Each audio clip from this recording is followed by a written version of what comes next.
Check, micro 1, 2. C'est bon, vas-y, c'est parti, tu peux y aller.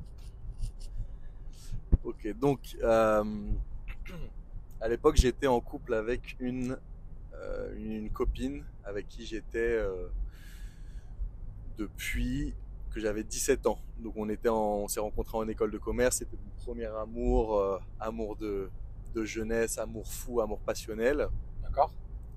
Et puis elle sortait pas mal en boîte. En boîte, sur les champs, ça pouvait être à l'époque, mais ça a fermé, Titi Twister, à l'Arc, Ouais. des boîtes un peu sélectives. Ouais, qu'on connaît dans le triangle d'or, quoi. Voilà, exactement. Et puis moi, c'était à l'époque pas un sujet qui m'était énormément en confiance. Elle avait l'habitude de sortir, donc j'avais l'habitude aussi que ça se passe, qu'il n'y ait pas de problème. Mais c'est juste qu'en général, j'avais tendance à pas bien dormir la nuit ou à me réveiller un coup dans la nuit et à checker si elle m'envoyait un message ou quoi. Et tu disais qu'elle était plus jeune que toi? Non, elle avait mon âge. Donc à l'époque, vous aviez À 17 l'époque, ans. elle avait non, moi à l'époque, j'avais 20 ans. 20 ans? Ouais. Et elle avait plus ou moins le même âge? Elle avait 20 ans aussi. Ouais. Ok, d'accord. Et c'est juste que je suis de fin d'année, donc j'avais 17 ans quand je suis entré en école de commerce. D'accord, ah ok, d'accord. Et puis un soir, elle sort en boîte. Ouais. Et moi j'étais chez moi, donc j'habitais à l'époque en banlieue parisienne. Et je me réveille dans la nuit comme d'hab, un peu le côté mec pas serein, un peu relou, qui envoie un petit message à sa meuf pour être sûr que tout va bien. Et on s'appelle, je sais plus pourquoi on s'appelle, elle sort de la boîte et elle est totalement déchirée. Et elle est avec sa meilleure pote.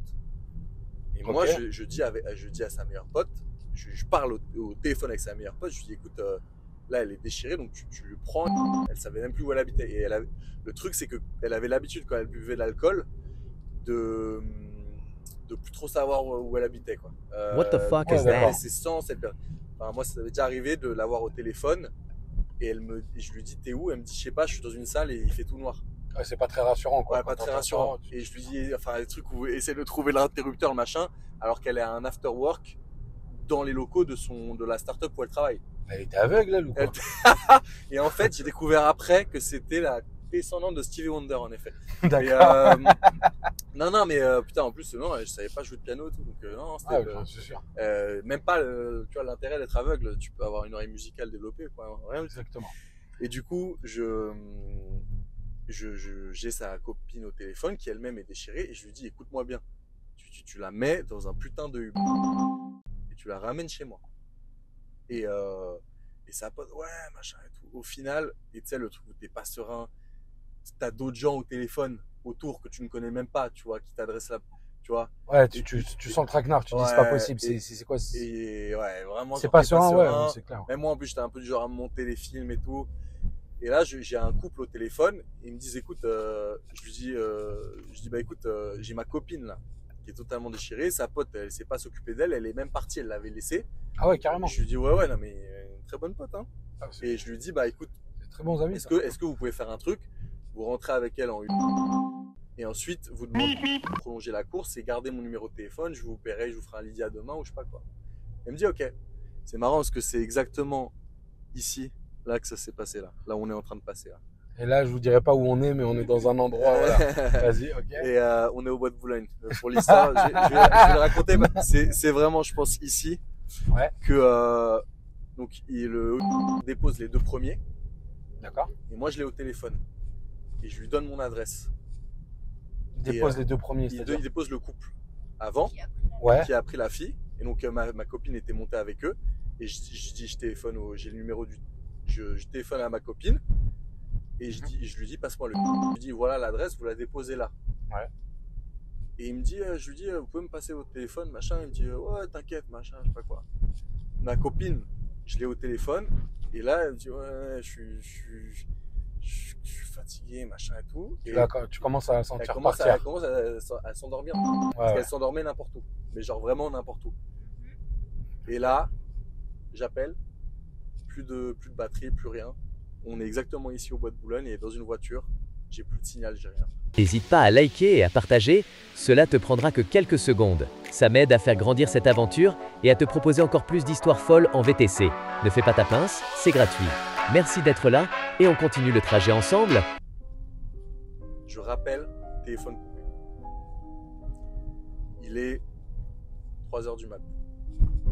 Le mec, j'attends 30 minutes devant chez moi. Walou, Rien. tu dois être en panique totale. T'as même pas idée du truc. Ah oui, tu t'attends à quelqu'un qui arrive Ouais, avec... Et là, je me dis, ok, d'accord. Donc, je me dis, c'est le pire scénario. Potentiellement, il l'a drogué, il va la violer, machin, tous les trucs, tout ce que tu veux. T'es en couple, tu t'imagines des Ah, trucs. j'ai vécu, franchement, une des pires nuits de ma vie. Et je laisse couler, machin. Je laisse couler 1 heure, 1 heure et demie. J'essaie d'appeler Uber, service client inexistant. J'envoie des messages, j'ajoute sur LinkedIn la CEO France. Enfin, je fais des trucs de ouf, j'ai tout fait. Tout ça pendant la nuit. Ouais, en quelques heures, parce qu'en fait, j'ai appelé. Il commence à faire jour. Ah, Le temps passe. purée. J'appelle la police. Il se Moi, passe quoi? la police, ils me disent un truc. Je pense qu'ils vont me rassurer, tu vois. Je Ouais. les appelle. Ils me disent, écoutez, normalement, il y a une procédure. On laisse 24 ou 36 heures avant une réapparition de la victime. Mais là, c'est exceptionnel. On met un dispositif exceptionnel en place. Donc, eux-mêmes me disent, il est chelou ton truc là. Il est chelou ton plan. C'est passé à la... Je sais pas comment ça s'appelle, la... pas DGSI, mais en gros, ils ont quadrillé par satellite le téléphone D'accord. selon les derniers appels émis, tout ça. Ouais. Et en me disant qu'il a arrêté d'émettre après le pont qu'on va passer, à côté d'un hôtel. D'accord. C'est le pont de Suresnes. Le pont de Suresnes, exactement. D'accord. Et C'est après le bois de boule. Et j'ai pas d'autres infos. Je suis au commissariat, j'ai placardé tout Paris ou autour de la boîte où elle était pour essayer de retrouver en fait.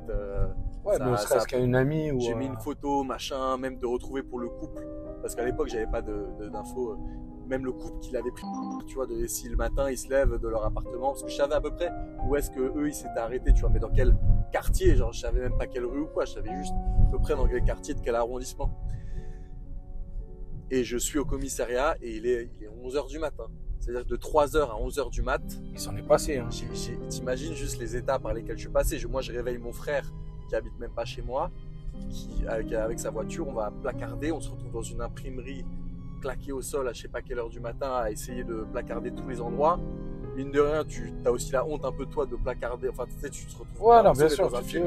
Le film est devenu réalité en fait. Exactement. Je me dis, qu'est-ce que ça y est, il l'a tué, il l'a drogué, je sais pas ce qu'il a fait le gars. À l'hôtel, tu vois. Et je me fais des films de fou. Et à 11h, comme une fleur, comme ça, elle m'appelle.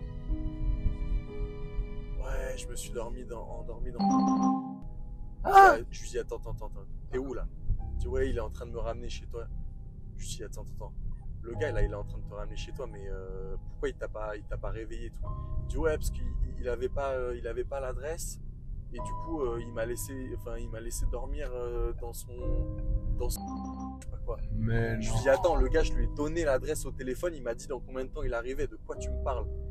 Et là, il y a les keufs, je mets en haut-parleur, il y a les keufs qui sortent du comico. Ouais. Je lui dis, ok, tu vas dire au gars de te déposer après le pont de Suresnes. D'accord. Bien sûr, le gars, qu'est-ce qu'il a fait?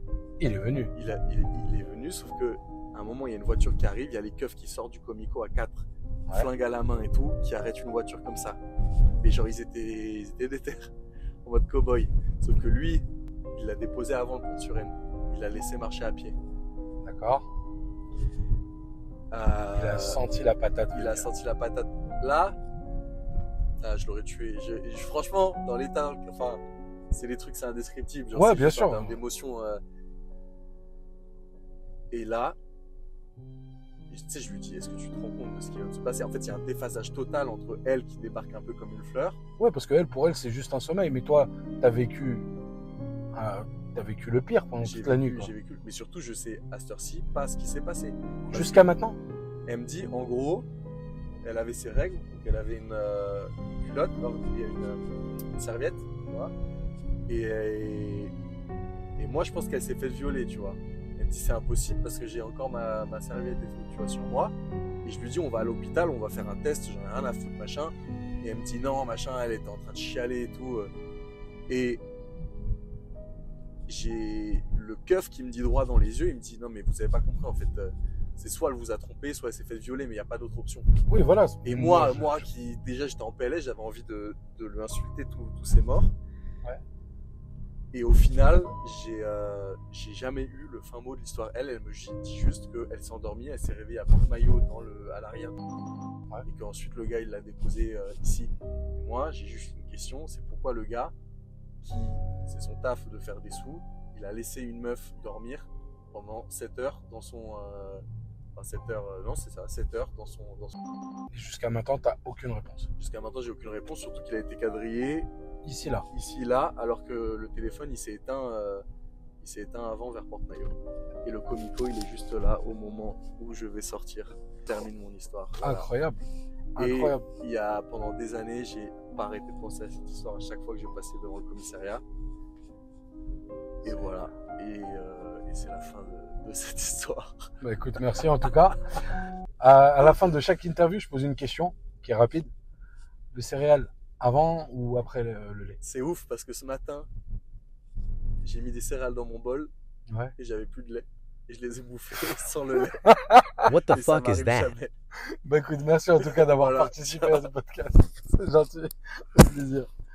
Merci d'avoir survécu jusqu'à la fin de cet épisode de Je te dépose où. Un grand merci à notre invité du jour pour avoir partagé ses secrets les mieux gardés ou pas.